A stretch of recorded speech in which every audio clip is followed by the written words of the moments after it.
I uncovered my husband and sister's secret affair through my son's hidden phone. Mom's just the cash machine, my husband had texted her as my kids erased the security footage to protect them. So I cleared every account, sold our house, and vanished, leaving their dark truth exposed for the whole town to see. Opening with a controlled, almost chillingly calm voice, tinged with a deep, unsettling satisfaction, imagine walking into a room, and in one brutal, blinding moment, you realize your entire life has been a meticulously crafted lie. A masterpiece of deception, meticulously orchestrated by the very people you loved and trusted most. Because that day, I didn't just discover a betrayal, I found myself trapped in a cold, calculating conspiracy. And my own husband? He was the architect. My name is Carol, and I'm telling you this from a quiet little house with a small garden, 2,000 miles away from what I used to call home. In 3 hours, my husband, Robert, will wake up. He'll find divorce papers on the kitchen table, right where he usually leaves his coffee cup. Alongside them, enough evidence to not just end our marriage, but to absolutely shatter the pristine reputations he and my sister have so carefully built in our community. My sister, Brenda, well, she'll wake up to find out that her lucrative position as an account manager at my company no longer exists. My kids, Garrett and Sylvia, they'll wake up to the hard reality that their college funds are gone, and the easy life they've always known is over. And me? I'll be starting over. Free from every last one of them. But let me start at the beginning. You need to understand the whole picture. I was 38 years old when all of this began. I'd been married for 19 years, practically a kid myself when I met Rob in college. I fell hard. He was charming, handsome, the life of the party. I was the quiet, ambitious one. I built my marketing and PR agency from the ground up, starting in a spare bedroom with nothing but a used laptop and a whole lot of grit, living off ramen noodles and sheer determination. Now? It's a multi-million-dollar firm with clients all over the country.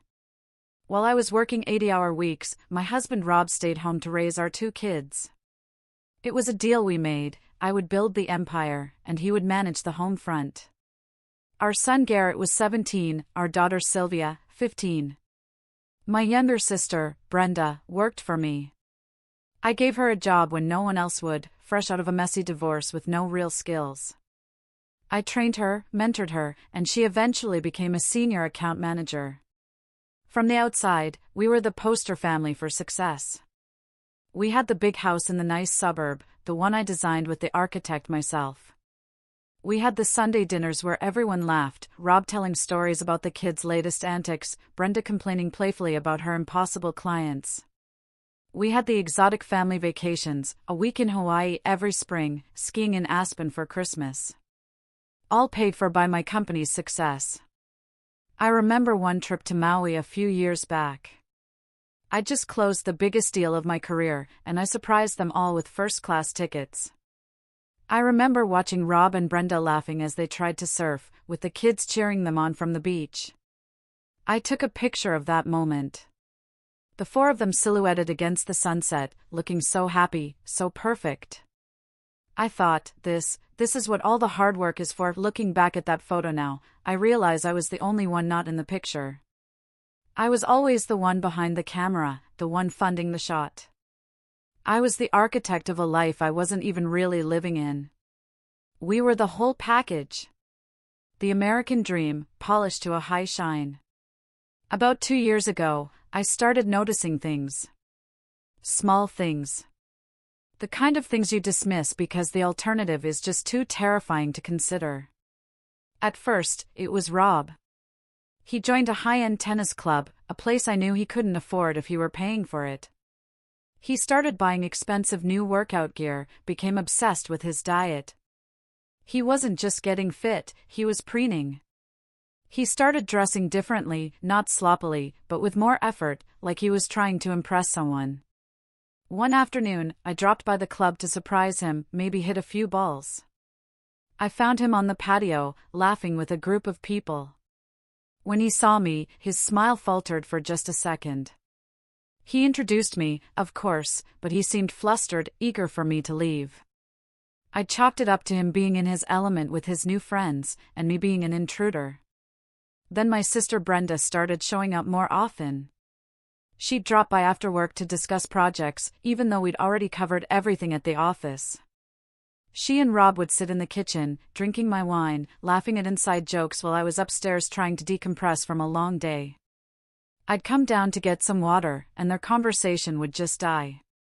"Oh, Carol, we were just talking about the Henderson account," Brenda would say, a little too quickly. I'd go through my credit card statements and see little charges, things that didn't quite add up. A coffee for two at a little cafe across town on a Tuesday morning. Lunch at a bistro near Brenda's apartment on a day Rob was supposed to be running errands. I'd ask him about it, and he always had a plausible excuse. "Oh yeah, I met Brenda there to give her some files she left at the house." It all made sense. If you didn't let yourself think too hard about it. The kids started acting weird around me. A chilliness crept in that I couldn't put my finger on. Conversations would just stop the second I walked into a room. I'd ask, "What are you guys talking about?" And it was always the same answer from Garrett. "Oh, nothing, Mom." A whole lot of nothing. One night, I overheard Sylvia on the phone in her room. She was whispering. "No, he can't talk now. She's home." I stood frozen in the hallway, my heart pounding. When she came out, I asked who she was talking to. "Just a friend from school," she said, not meeting my eye. Now, I'm not an idiot, but I'm not a paranoid person either. I'm a problem solver. I see a situation, I find a logical explanation. So, I explained it all away. Rob was having a midlife thing, wanting to feel young and attractive again. Fine by me, Brenda was probably having issues with her own husband, Walter, and was leaning on her brother-in-law for support. Whatever, the kids were just being teenagers, secretive and moody. I had a business to run, payroll to meet, clients to keep happy.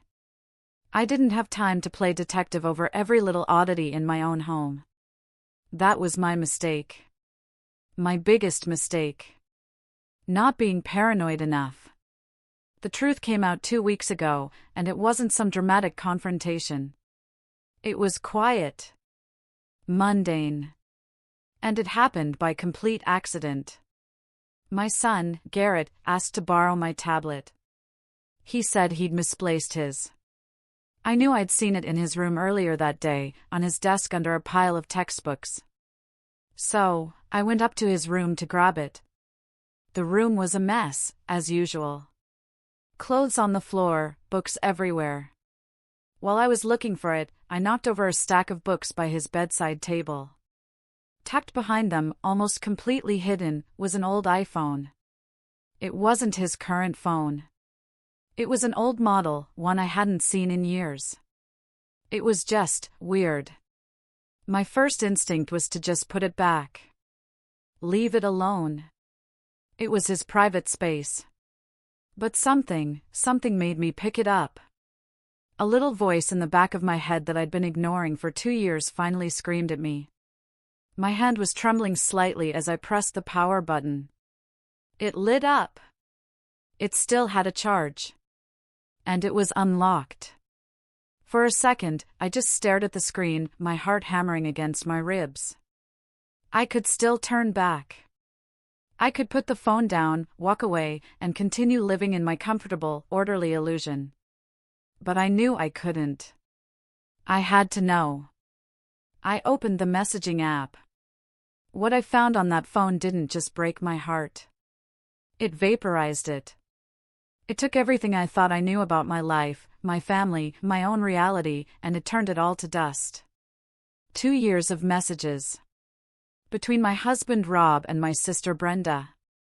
It wasn't just some sordid fling. They were in love. They were planning a future. They talked about me constantly, not with anger, but with a cold, dismissive contempt. I was an obstacle. I was the money machine that was funding their future life together. I read messages where they mocked a dress I wore to a company dinner. I saw texts where Rob complained about having to play the doting husband when I was feeling stressed about work. Just got to play the loving husband a little longer till the new product line launches, one of his texts read. Then the divorce payout will be huge. We can finally get that place in Napa. Brenda's reply, just think of the vineyard. Hold on to that thought. There were hundreds of photos. Hundreds. In my bed. On my couch. In his car, the one I bought him for his 40th birthday. There were even pictures taken in my office at work on a weekend when I was away at a conference. The sheer arrogance of it took my breath away. They were laughing, toasting with my champagne from the office mini-fridge, sitting in my chair. But that wasn't the worst part. The worst part was the messages with my kids. They knew. They had known for over a year. And they weren't just silent observers. They were active participants. My son Garrett, the one I taught how to ride a bike, the one whose every scraped knee I had bandaged. He was in on it. There were texts from Rob, "Hey bud, Brenda's coming over. Can you make sure the driveway camera footage from 2 to 4 p.m. gets deleted?" Garrett's reply, "Got it, Dad." My daughter Sylvia, my little girl. She was the alibi. I found messages from Brenda to her, "Hey, sweetie. If your mom asks, I was at your soccer practice until 6 o'clock, okay?" And Sylvia would lie for them. I thought back to all the times I'd come home and asked where Rob was, and she'd look me right in the eye and say, "Oh, Dad was at my practice until 6 o'clock. Meanwhile, a time-stamped photo on that phone showed my husband and my sister together at a hotel at 4:03 p.m. They had a whole system. Code words. Warning signals for when I was coming home early. My own children were lookouts for their father's affair with their aunt. I sat there on my son's floor for what felt like an eternity, but it was probably an hour. I just scrolled and scrolled. My mind went blank. I felt like I was floating outside my own body, watching this woman discover the wreckage of her life. I used my own phone to take pictures of everything. Every message. Every photo. My hands weren't even shaking. I wasn't crying. I felt nothing. It was like I was watching a movie about someone else's tragic, pathetic life. The shock was so profound, it was like a full-body anesthetic. When I finally managed to stand up, my legs felt like they didn't belong to me. I placed the old iPhone back exactly where I found it, behind the books. I walked downstairs. The scene in my kitchen was so grotesquely normal, it felt like something out of a horror movie. My husband was at the stove, humming along to the radio, making my favorite pasta dish. My sister was sitting at the kitchen island, sipping a glass of my Chardonnay, scrolling through her phone. My kids were at the table pretending to do homework. A perfect family evening. "Hey, babe," Rob said, smiling at me. That easy, handsome smile that I used to love. "Dinner's almost ready." I smiled back. It felt like my face was cracking. I walked over, kissed him on the cheek. His skin was warm. I felt nothing. I grabbed a glass of wine and sat down right next to my sister. "How was work today, sis?" she asked, her voice full of fake concern. "Good," I said, my voice even. "Real good. Closed the Henderson deal." "Oh, Carol, that's amazing," she squealed, giving my arm a squeeze. Her touch felt like a spider crawling on my skin. We ate dinner together. Rob served the pasta. I watched them all eat the food I paid for, in the house I paid for, living a life I paid for, while they plotted to destroy me. We talked about normal things. Plans for the upcoming weekend. Garrett's graduation was just a few months away. Sylvia had a part in the school play. Sylvia showed me a drawing from her art class. It was a picture of our family, all of us smiling. I told her it was beautiful, and my voice didn't even break. I was looking at my daughter, my baby girl, and I didn't recognize her. She was a stranger. A co-conspirator. Just a normal family dinner. Except now I knew. I knew every smile was fake. Every laugh was a lie. Every love you, Mom, was absolute garbage. Later that night, in our bedroom, Rob initiated sex. It was the first time in months he'd shown any real interest. And I let him. I went through with it. I was numb. Detached. A performer playing a role. The whole time I was just thinking about them. About him and my sister in this bed, our bed. I wondered how many times they had been in here while I was on a business trip, closing a deal to pay for their lives. When we were done, he rolled over and cuddled into me. He whispered, "I love you." I stared at the dark ceiling. "Love you too," I lied. He fell asleep a few minutes later, his head on my chest, breathing deeply. He looked so peaceful, so innocent. And I just lay there wide awake, staring at the ceiling until the sun came up. The numbness was wearing off, and something else was taking its place. Something cold. And hard. And sharp. I wasn't a victim anymore. I was a planner. And I was about to plan the demolition of their perfect little world. A lot of people, maybe even some of you listening, would probably say I should have confronted them right then and there. Screamed. Cried. Thrown things. Had it out. I thought about it. I imagined myself walking downstairs with that phone. Throwing it on the table and watching their faces crumble. But then what? A messy, ugly fight. Denials. Lies. Rob would have called me hysterical. Brenda would have played the victim. They would have gaslighted me, told me I was crazy, that I was misinterpreting things. They would have turned it around and somehow made it my fault. The classic, you were never home. You were always working defense. No. I've learned one thing from running a business for 15 years, when you strike once, and you make it count. You gather your intel. You form a strategy. And you execute it flawlessly. You don't go into a negotiation screaming. You go in with all the leverage. And I had all the leverage. The 2 weeks that followed that night were a masterclass in living a double life. On the surface, I was the same Carol, stressed from work, but a loving wife and mother. Underneath, I was an architect of ruin, working with a focus I hadn't felt since the early days of my company. My first move was to find a lawyer. I didn't just find any lawyer. I spent 2 full days researching, vetting, and interviewing 3 of the most ruthless divorce attorneys in the state. The first one I met was a man who kept patting my hand and suggesting counseling.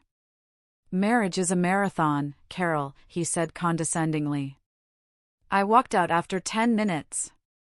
The second was a woman who seemed more interested in her billable hours than my case. Then I met Catherine.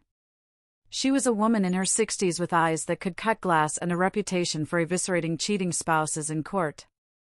I walked into her office, laid out the story, and showed her the photos on my phone. She didn't offer sympathy.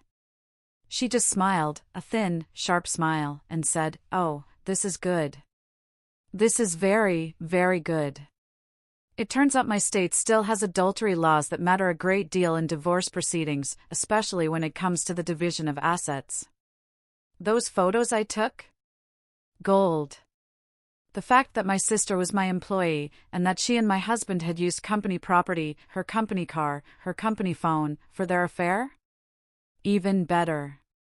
Catherine called it a gift. It opened them up to potential civil claims from my business, for misuse of company resources and breach of fiduciary duty. With Catherine guiding me, I began to meticulously dismantle the financial life we had built together. Quietly, methodically, in the dead of night, after Rob was asleep, my home office became my war room.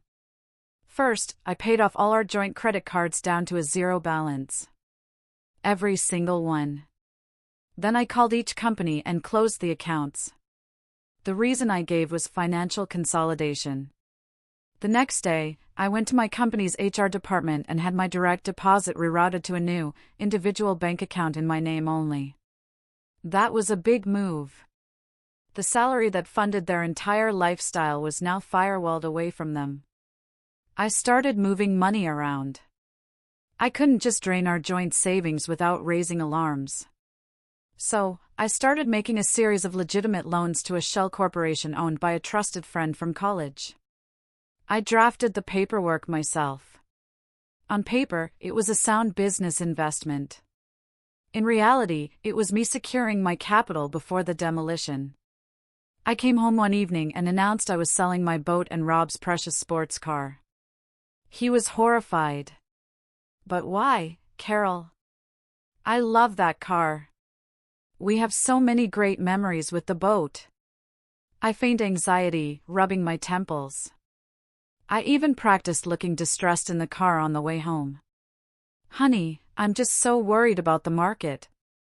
I think we need to be more financially responsible, cut down on our luxuries. We need to be saving more. It makes me feel more secure. To my surprise, he bought it. He even put his arm around me, the picture of a concerned husband. Of course, babe. I didn't realize you were so stressed. Whatever makes you feel secure. Oh, I bet he was supportive. Less debt for him to worry about when he and Brenda thought they were going to ride off into the sunset with half of my company. I liquidated our entire joint investment portfolio. The market's about to tank, Rob, trust me. My gut is telling me to pull out now. He, who didn't know a stock from a bond, just nodded along. My husband thought I was having some kind of financial anxiety episode. He had no idea I was preparing for war. Next, the business. This was trickier. I couldn't just fire Brenda without tipping my hand. So, I did something better. I promoted her. I gave her a fancy new title, Director of Client Operations. It came with a small salary bump, but a lot more responsibility. More importantly, it came with a new employment contract, drafted by Catherine's office. Tucked away in the fine print were clauses that made her personally liable for major client losses or breaches of contract. I started giving her the most difficult, high-maintenance accounts. I also started documenting everything, every missed deadline, every client complaint, every long lunch. There were many. And my home life? I kept playing the part. I was the perfect wife and mom. I initiated family dinners. I asked the kids about their homework. I listened to Rob talk for hours about his tennis matches. My son, Garrett, got a little suspicious once. He found me in the study late one night, just staring at a spreadsheet. "Mom, you seem different lately," he said, hovering in the doorway. "You're always working. Everything okay?" The faint concern in his voice made me want to scream. I forced a tired smile. "Just work stress, buddy. Big new project. It's a lot of pressure. Nothing for you to worry about." He exchanged a look with his sister Sylvia, who was in the hallway. They probably thought I was getting suspicious of them. Good. Let them sweat a little. The final piece of the puzzle was the house. Our beautiful, custom-built $800,000 house. It was fully paid off, in both of our names. This was my biggest vulnerability. I couldn't let them get half of it. So, I created an opportunity. I told Rob I'd run into an old acquaintance at a charity event, a real estate developer. He made an offer on the house, Rob. A cash offer. It's too good to refuse. We can downsize, invest the profits, think about our future. It's the smart move. He was hesitant at first. But Carol, this place has so many memories. Yeah, like the memory of you sleeping with my sister in my bed, you piece of trash, I thought. Out loud, I said, sometimes you have to let go of the past to move forward. A new chapter for us. It took a week of convincing, of showing him spreadsheets with inflated numbers about how much we could make, but he finally agreed. We had a real estate agent come over.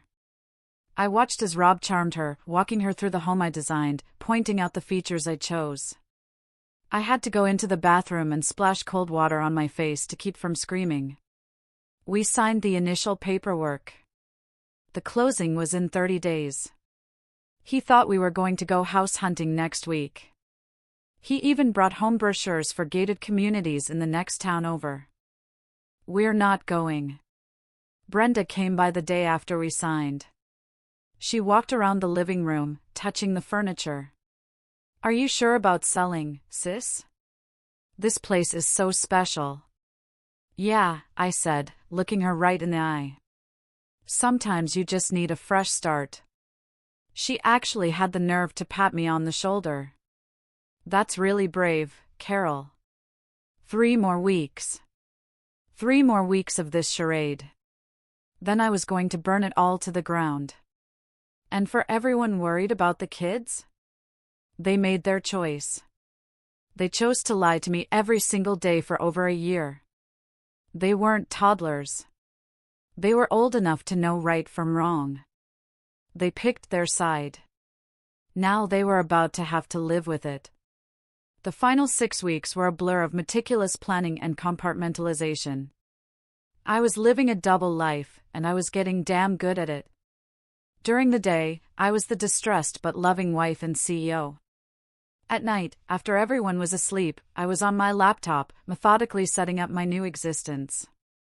It felt like I was planning the most complex marketing campaign of my life, but the product was my own freedom. The setup was everything. I found a killer apartment in a city 2,000 miles away, a place with huge windows and a view of the water. I hired a remote interior designer and had it fully furnished before I ever even set foot in it. I spent hours online picking out everything from the sofa to the silverware. It was the first time in years I had made decisions for a home that were entirely my own, without having to consult anyone. It was a small thing, but it felt incredibly liberating. I leveraged my business contacts to line up a major commercial project in my new city, a consulting gig that would keep me busy and profitable for months. I opened new bank accounts, got a new phone plan with a new number, new credit cards, a whole new identity, financially speaking. I even joined a gym out there online. I was building a life raft while they were all still partying on the Titanic. The house closing was scheduled for the week after my departure. Rob thought we were moving into a luxury rental temporarily while we searched for our dream home. He was so excited. He spent evenings looking at real estate websites, showing me mansions we could afford with the profits from the sale. I would nod and smile, making noncommittal comments, while inside I was counting down the days. Packing was a strategic operation. All of my truly important stuff, my personal documents, my grandfather's watch, family photo albums, my father's old records, was packed and shipped out in boxes labeled office supplies and client files. I did it piece by piece over weeks. Sheer audacity was my cover. I would pack a box in my home office right in front of him, and he'd just see a busy woman preparing for a move. Just getting a head start, babe, I'd say. You know how I like to be organized. He didn't notice that the photo albums on the shelves had been replaced with identical-looking empty ones I'd bought at a craft store.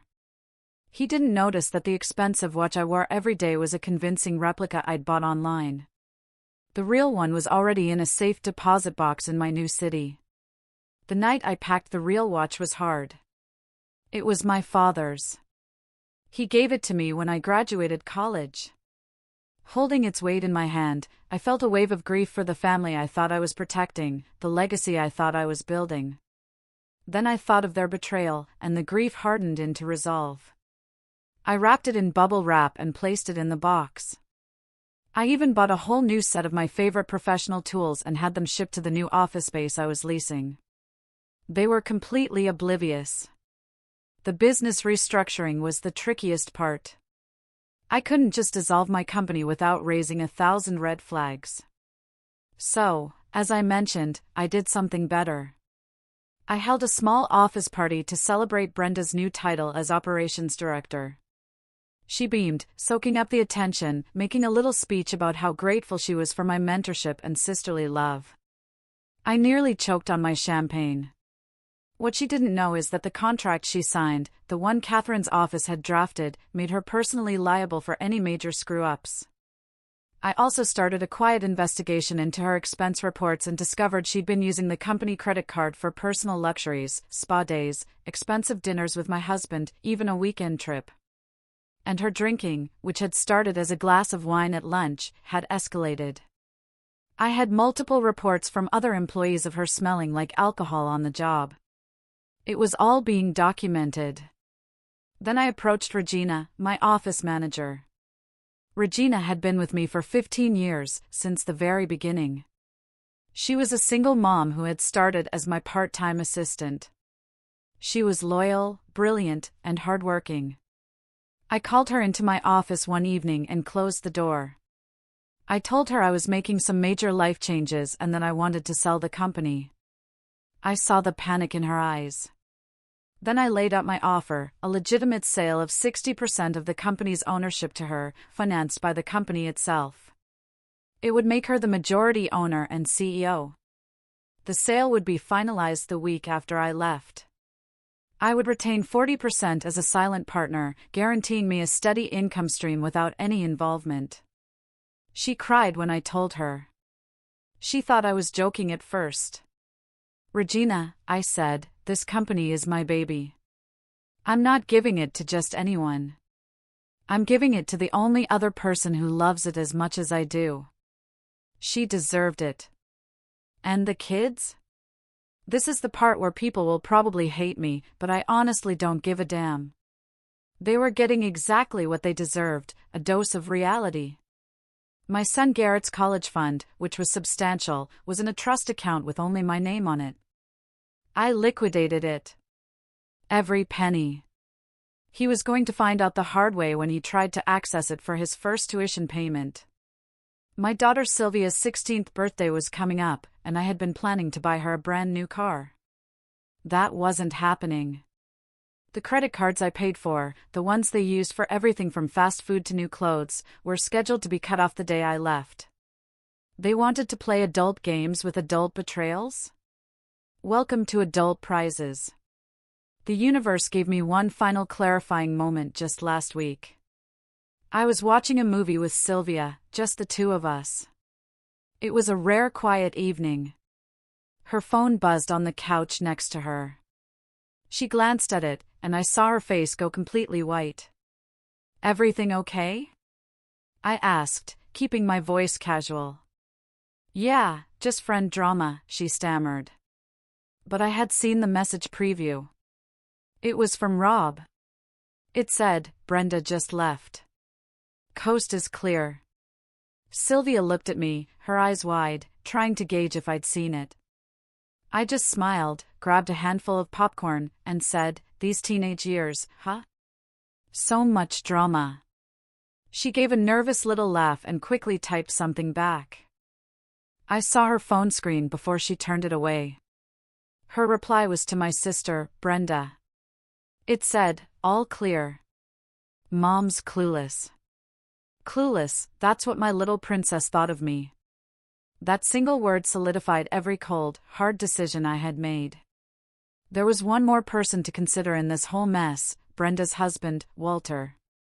He's a sweet man, a genuinely good person, a high school history teacher who loves his job and adores my sister. He had no idea he was married to a cheating piece of garbage, just like I was. So, I prepared a package for him, too. Everything. Every photo. Every message. Every timestamp. A complete, undeniable record of the betrayal.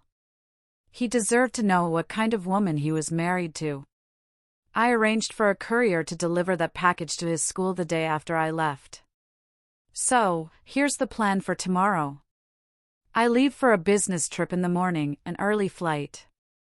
I'll kiss my husband goodbye. I'll hug my kids. I'll shake my sister's hand when she comes by for our weekly meeting before I head to the airport. It will all be normal goodbyes for what they think is a normal trip. I even packed a small decoy carry-on bag with a few changes of clothes, which I'll leave in my car at the airport. Except I've already shipped my real luggage. I'm traveling with just a backpack. My new life starts with less baggage, literally. The folder will be on the kitchen table when Rob wakes up. Inside, the divorce papers, printed screenshots of the most damning messages, financial statements showing all the legal moves I've made, and a USB drive with every single photo and message I found. There won't be a long emotional letter. No explanations. Just a single sticky note on the front. It will say, "I know everything. Don't contact me. Communicate through my lawyer only." My old phone will be in the kitchen drawer, factory reset. My new number is already active, and only 3 people have it: my lawyer, Regina, and my new property manager. By the time they're reading that note, I'll be 30,000 feet in the air, flying towards my new life. Catherine will handle everything. The house sale will go through. They can't stop it now. The divorce will be straightforward with the mountain of evidence. Brenda will get her termination letter via certified mail, along with a notice that any attempt to contest it will result in me pursuing criminal charges for embezzlement, thanks to her creative use of the company credit card. And the kids? They'll figure it out when Rob can't pay for their lifestyle anymore. When their college funds are gone. When they realize their mother isn't the pathetic, clueless sucker they thought she was. Some of you will say I'm being too harsh, that they're just teenagers who were manipulated. I say bullshit. My son is months away from being a legal adult. My daughter made conscious choices every single day to lie to my face. They knew it was wrong. That's why they hid it. They chose their father. They chose their aunt. They chose deception. Now they get to live with those choices. In 36 hours, I'll be in my new apartment, in my new city, starting my new life. And they'll be standing in the middle of the shitstorm they created. I built my life from nothing once. I'll do it again. But this time, I'll do it without snakes in my house. The flight was surreal. For 7 hours, I was in limbo, suspended between 2 lives. I didn't watch a movie. I didn't read. I just stared out the window at the clouds. The first real silence I'd had in my own head in months. The morning had been a blur of forced smiles. The hug I gave Sylvia felt like holding a stranger. Garrett gave me a quick one-armed hug before burying his face in his phone. Rob kissed me at the door. "Have a good trip, babe. Call me when you land." I drove to the airport on autopilot, my town looking foreign in the rearview mirror. I left the car in long-term parking, dropped the decoy bag in the trunk, and walked into the terminal with nothing but my backpack and a one-way ticket to my future. I landed at noon. By 12:30, I was in a cab heading to my new apartment. My new phone, the one with the number only 3 people had, started buzzing. It was Catherine, my lawyer.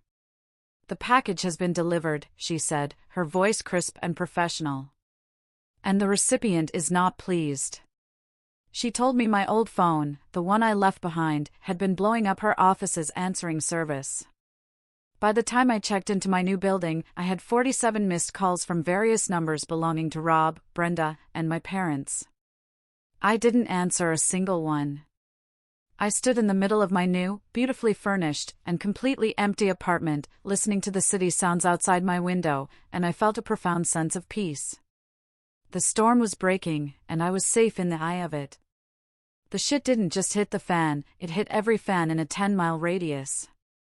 According to Catherine, who had a certain grim satisfaction in her voice as she recounted the events over the next few days, Rob found the folder around 7 a.m. when he went to make coffee. His first call was to her office, screaming, crying, demanding to know where I was. She gave him the practiced, ice-cold line, "Miss Evans has retained me for the dissolution of her marriage. All communication will go through me. She will not be responding to any attempts at direct contact." Brenda showed up at the house by 8 a.m., probably summoned by a frantic call from Rob. Apparently, the fight that erupted between them was legendary. Catherine had a source, a nosy neighbor who was an old client of hers, who reported a massive screaming match on the front lawn. Accusations, recriminations, the whole ugly spectacle. The neighbor called the cops, reporting a domestic disturbance. Beautiful. The two lovebirds finally turning on each other when the money machine was gone. That afternoon, my son Garrett tried to access his college fund to put down a deposit for his dorm room at the state university he'd been so proud of getting into. Surprise, motherfucker. The account was empty. Catherine said he called her office, completely bewildered, asking if there had been some kind of bank error. She informed him there was no error. The funds, which were solely in my name, had been legally withdrawn by me. He apparently started crying on the phone with her paralegal. My daughter Sylvia got her dose of reality at the school cafeteria. She tried to buy lunch, and her debit card was declined. Welcome to the real world, princess.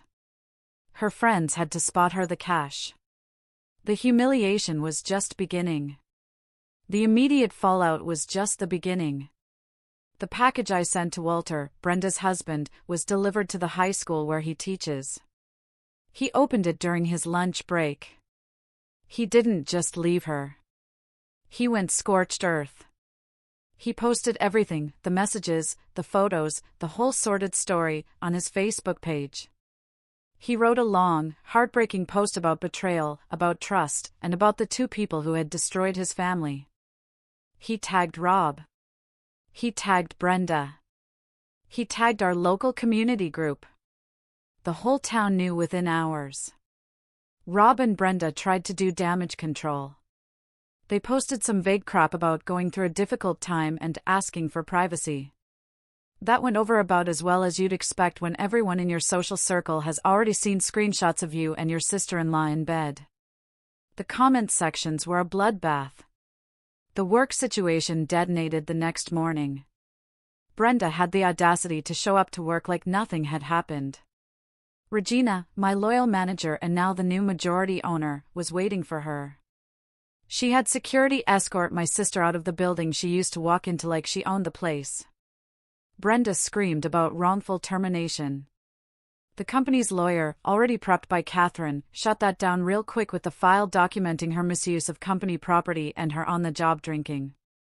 The best part? She'd been bragging about her big promotion and her new executive salary to anyone who would listen. She'd even taken out a loan for a new luxury car based on that salary. Now she was unemployed, about to be divorced, and drowning in debt. You just love to see it. The weeks that followed the detonation were a strange mix of legal maneuvers and personal rebuilding. While they were living through the public humiliation and financial chaos I had engineered, I was quietly putting my life back together 2,000 miles away. I spent the first week just being. I explored my new neighborhood, found a little coffee shop where the barista knew my order by the third day, and took long walks by the water. I was decompressing from 2 years of holding my breath. The divorce was, in Catherine's words, the cleanest, quickest train wreck I've ever seen. Rob's lawyer, a slick guy in an expensive suit, tried to fight, of course. They tried to claim I'd abandoned the family, that Rob deserved half of everything, plus significant alimony for his years as a stay-at-home dad. Catherine literally laughed on the phone with them. Then she sent over the full evidence file, the affair, the conspiracy, the kids' involvement, Brenda's misuse of company funds. It was overwhelming. Catherine told me they had a settlement meeting where Rob's lawyer looked at the evidence for 10 minutes, went pale, and asked for a recess. He came back and advised Rob to take whatever was offered. They tried one last desperate Hail Mary. They claimed emotional abuse, that my high-pressure career had driven him into my sister's arms. The judge, a no-nonsense woman who looked like she'd seen it all, took one look at the evidence file and almost held Rob in contempt of court. You're claiming emotional abuse, Mr. Evans, she'd said, according to Catherine's gleeful retelling, while you were documenting your affair in your wife's office, using her money to do it? Get out of my courtroom with that nonsense. The final settlement was brutal for him. He got exactly what the law required, and not a penny more. From the sale of the house, after everything was settled, he walked away with about $200,000. That might sound like a lot, but for a man with no job skills, no recent work history, and a reputation that was now radioactive in our town, that money wouldn't last 2 years, especially with the way he was used to living. There were no custody issues to fight over, since Garrett was about to turn 18 and Sylvia was old enough to make her own choices, though the court noted the children's complicity in the matter. I kept the business. I kept my investments. I kept my retirement accounts. I kept my life. The extended family drama was a whole other level of rich. My parents initially tried to stay neutral. There are 2 sides to every story, Carol, my mom said on one tearful phone call. That neutrality vanished the moment Catherine, at my instruction, sent them a condensed version of the evidence file. My dad called me after that. He wasn't calling to check on me. He was calling to apologize. To apologize for raising a daughter like Brenda. A piece of trash, in his words. He told me he was consulting his own lawyer about the family inheritance to ensure Brenda would never see another dime. It was a cold, hard move, but I understood it. Betrayal of that magnitude changes everything. Rob's family, on the other hand, tried to come at me on social media. His mother posted a long rant about what a heartless monster I was, abandoning my family. I had Catherine send a cease and desist letter with a few choice photographic attachments. I got a furious, misspelled email from my now ex-mother-in-law, which I read, laughed at, and then forwarded to Catherine with the note, "File this under fan mail." They shut up real quick when they saw their son and their daughter-in-law's sister in poses that were anything but family-friendly. And what about my life? I was thriving. The new consulting venture was exceeding all my projections. I already had 3 major projects lined up for the next year. I joined that gym I'd signed up for online and started working with a personal trainer. I was hitting it hard. I was down 20 pounds of fat and up 10 pounds of muscle.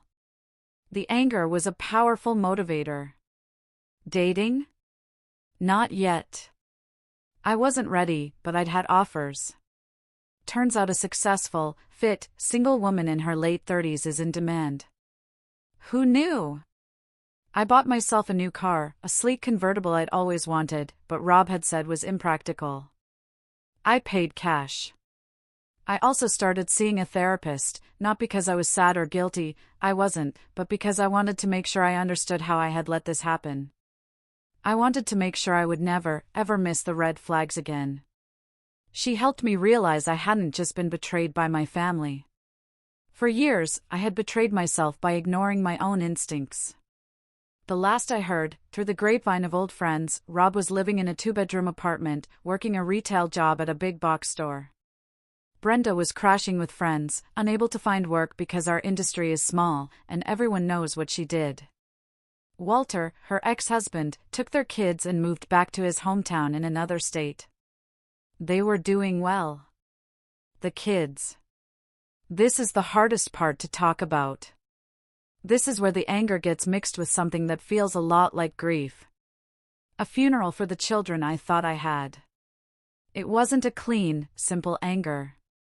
It was messy and complicated, and it kept me up at night. My son Garrett had to scramble for student loans. His dream of going to the big state university was gone.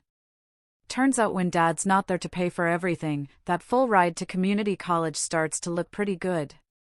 He had to get 2 part-time jobs to cover his expenses, one at a coffee shop and another stocking shelves at a grocery store overnight. My daughter Sylvia had to get a job babysitting for neighbors. Imagine that. A 15-year-old learning what work actually means. They tried everything to contact me. They created new social media accounts. They sent emails from new addresses. They even had their friends try to reach out. Blocked. Blocked. Blocked. One night, I saw an incoming call from a number I didn't recognize. I let it go to voicemail. It was Sylvia. "Mom, please," she sobbed into the phone. "Please just call me back. I'm so sorry. I miss you. I listened to the message 3 times, my hand hovering over the callback button. Then I remembered her text message. All clear. Mom's clueless. I deleted the voicemail and blocked the number. Catherine did forward me one letter that Garrett wrote. It was a long, rambling sob story about how sorry he was. How he was just a kid who got caught in the middle. How Rob had manipulated him. How he never meant to hurt me. Caught in the middle, I read that line, and I felt a hot flash of rage crawl up my neck. I just stared at the wall, the letter feeling heavy in my hand. I dissected his words for my audience, pointing out the passive language. He was caught, not I made a choice. He was manipulated, not I chose to believe the lies because it was easier. You weren't caught in anything, you little shit. You actively deleted security footage. You were an accomplice. A few months later, on her 16th birthday, I got a letter from Sylvia. It was 2 pages of apologies, regrets, and promises to make things right. She included a photo of us from when she was little, a picture of me holding her on my shoulders at the beach. A nice try. But emotional manipulation doesn't work when you've already checked out. It was a performance of remorse, not the real thing. I understand if you never forgive me, Garrett had written. But you're punishing Dad and Sylvia for my mistakes. No, Junior. I'm not punishing anyone. I'm just not subsidizing your lives anymore. There's a big difference. Maybe one day, when they are adults, when they've had their own hearts broken, when they have families of their own, maybe then they'll understand the depth of their betrayal. Or maybe not. Either way, I'll be living my life on my terms. I had to let them go. I had to, for my own sanity. It was like amputating a limb to save the rest of the body.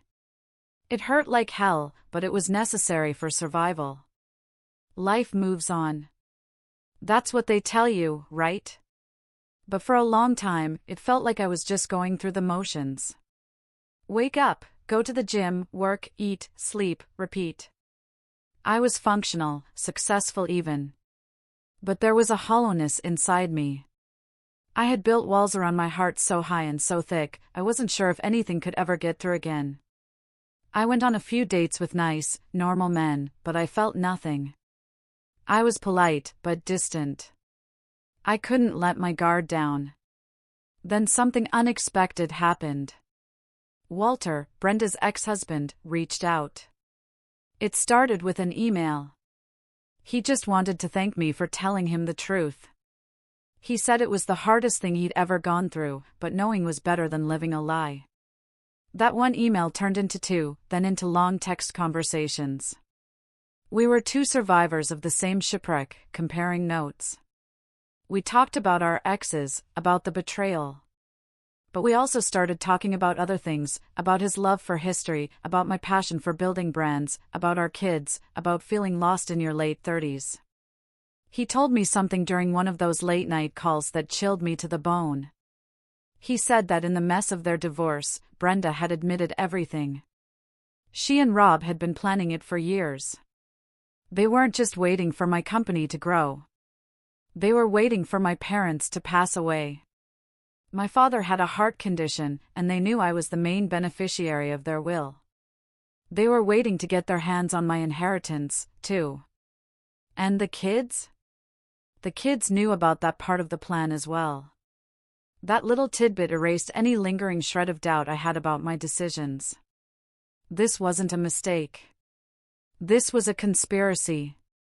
After a few months of talking, Walter mentioned he was thinking of making a change. His school district was a mess, and he wanted a fresh start for him and his kids. My new city, he noted, had one of the best public school systems in the country. Was it messy? Maybe. Did I care? No. He moved here last month. We've been taking it slow. We met for coffee. It was awkward at first, 2 people connected by an ugly trauma. But then we started talking, and it was easy. He was kind, and funny, and decent. It's nice to be with someone who has integrity, someone who understands. We're just friends for now, but it's a foundation. I bought a house. Nothing fancy like my old one, but it's mine. 3 bedrooms, 2 baths, a pool, and a dedicated home office where I can work without someone nagging me about the noise. I even started teaching a small business class part-time at the local community college. It feels good to give back, to help young, ambitious people avoid some of the mistakes I made. I'm in the best shape of my life. I started boxing. There's something incredibly therapeutic about hitting a heavy bag when you imagine certain faces on it. I've made some solid friends at the gym, guys and gals who value honesty and hard work. The divorce was finalized 2 months ago. Cleanest divorce, Catherine said she'd ever seen. Why? Because the evidence was so overwhelming. There was nothing left to fight about. People ask if I regret it, if I regret going nuclear, if I should have tried counseling, tried to forgive, tried to keep the family together for the kids. Here's my answer: hell no. They didn't just cheat. They conspired. They plotted. They made me a fool in my own home, on my own dime. My children, the 2 people I would have died for, looked me in the eye every single day and they lied. They helped their father betray me. They knew how hard I worked for them, for our life, and they spit on it. Some people might forgive that. Some might say, keep the family together no matter what.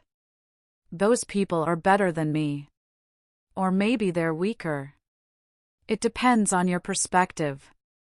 I chose myself. For the first time in 19 years, I chose myself, and I am not sorry. 2 weeks ago, out of the blue, my new phone rang. It was an old number I'd forgotten I'd given to our family dentist's office years ago. I almost didn't answer, but curiosity won. It was Rob. I don't know how he got the number. His voice was different. Thinner. Beaten. "Carol, please," he said. "Just 5 minutes. I need to tell you something." I almost hung up, but I listened. I wanted to hear it. "You destroyed everything," he said, his voice cracking. "The kids hate me. I can't find a decent job. Your sister won't even talk to me anymore. I lost everything." I waited a beat. My own voice, when it came out, was calm and steady. "No, Rob, you didn't lose everything. You threw it all away. I just stopped picking up after you." "I loved you," he said, and it sounded pathetic. "I really did. I got confused." "For 2 years?" I asked. The silence on the other end of the line was my answer. I could hear him breathing. A shaky, shallow sound. Finally, he asked the question I knew was coming. "Are you happy? Was destroying our family worth it?" And that's when it all became crystal clear. I didn't feel anger anymore. I just felt pity. "I didn't destroy our family, Rob," I said, and every word felt true. "You did that when you slept with my sister. I just documented it." I hung up. Then I blocked that number, too. And for good measure, I found a new dentist the next day. So, that's my story. I'm 39 now. Starting over wasn't easy. But God, it was worth it. I could have been the bigger person. I could have forgiven. I could have pretended the betrayal didn't cut me as deep as it did. But why? To save a family that conspired against me? To teach my kids that betrayal has no consequences? To show my husband that he could sleep with my sister and still live in my house and spend my money?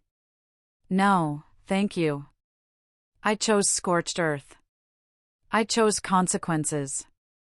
I chose to show everyone involved that I am not the weak, oblivious provider they thought I was. And I'd do it again in a heartbeat. To any woman out there going through something similar, you do not owe anyone forgiveness. You don't owe them a second chance. You don't owe them access to the life you built. If they betray you, burn it down and build something better on the ashes. And to my ex-family, if you're somehow hearing this, you thought you knew me. You thought I'd never find out. You were wrong. Enjoy the bed you made. I'll be in mine, in my new house, in my new city, living my best life without you. What do you think about Carol's choices? Would you have gone as far as she did, or would you have chosen a different path? Let me know in the comments below. I'm genuinely curious to hear your perspectives.